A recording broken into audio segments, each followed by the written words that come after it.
The Nikon Z8.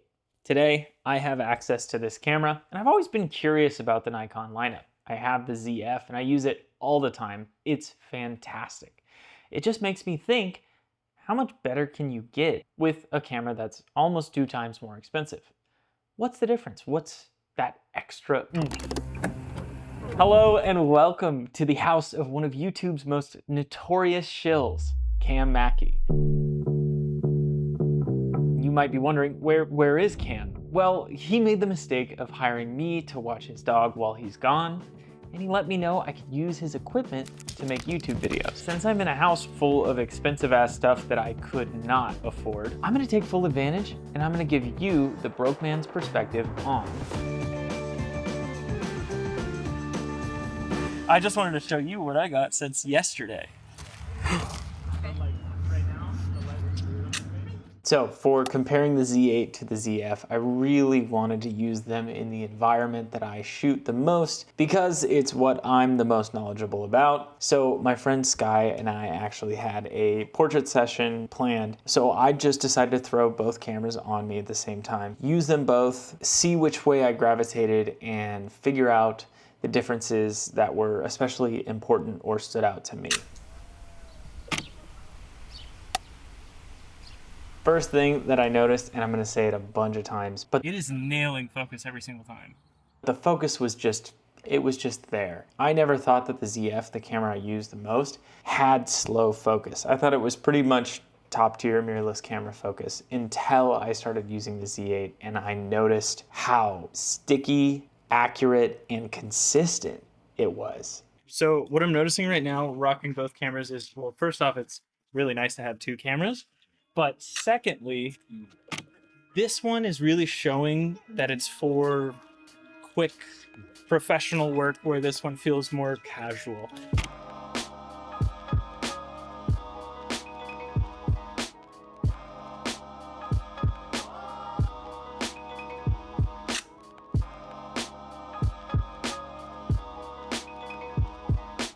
I'm kind of liking the photos from the ZF over the Z8 right now. Can you put a finger on why? Oh. I'm shooting this more like I want it to look at the end, and I'm shooting this with more of, I know what I'm gonna do to it later. Yeah, go for the middle and then realize at the end what I need. So I will say one of the biggest differences in these cameras is the handling and how you change the settings. I personally am not a fan of the 2-dial and ISO button situation, where these two are normally mapped to like shutter speed and aperture, and then you hold the button down and you can change the ISO. I'm a much bigger fan of this style where you have shutter speed, ISO, aperture is on this front dial, and there's even another dial for exposure compensation.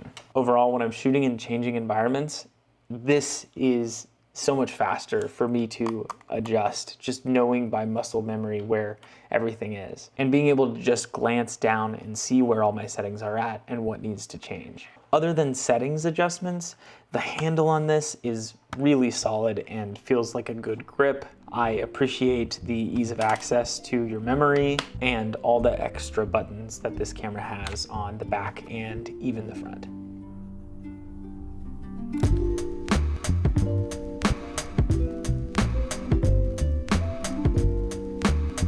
The color, dynamic range, rolling shutter, a lot of the things I was worried about possibly being different in each camera didn't really show up. I think once we get to the ZF and above, most cameras are going to just look phenomenal. You're actually probably shooting too much dynamic range that you should probably edit into a more cohesive image after the fact. So these both far and away blow past the dynamic range and color that I'm looking for. So in that way, I feel like they don't differ very much. However, the much larger sensor, almost double the megapixels on the Z8, really does make a difference. I've been feeling the pain of 24 megapixels on my ZF for a long time now, and I am ready for something with 40 plus. I noticed when I was punching in on images to check to see if I got focus, which most of them did, I could zoom in way further than I had any right or need to do. And that just gave me the confidence for cropping in post and for doing any masking that I needed to do.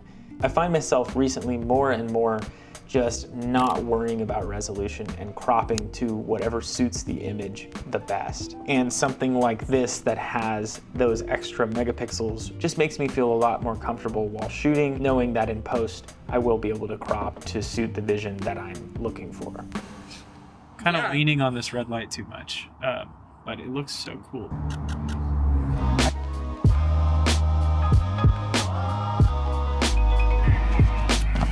There we go.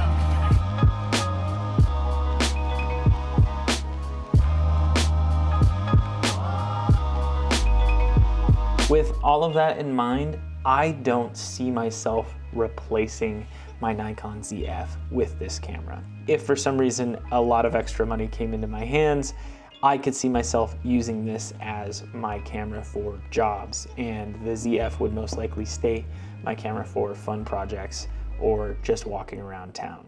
But I think the electronic shutter, the Nikon styling, a lot of stuff kind of pushes me away.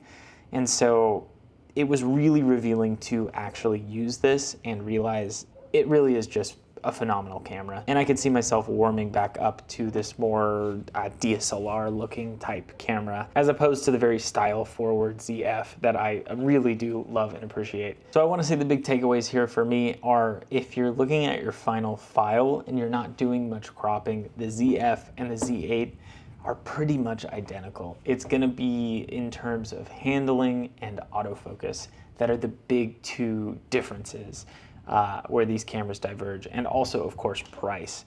If you are on a budget, you can afford the ZF, jump on it. I don't think it's really much less of a camera in that many ways at all. I think that this camera is perfectly fine in its price point, probably a good deal, but I think the ZF is even more so a good deal. It may be underpriced to the point where it's hard for me not to recommend it. Anyway, if you enjoyed my perspective on these two cameras and their differences, please like and subscribe. I'll be back reviewing more gear from Cam. Thank you, Cam, for letting me do this. Anyway, bye forever.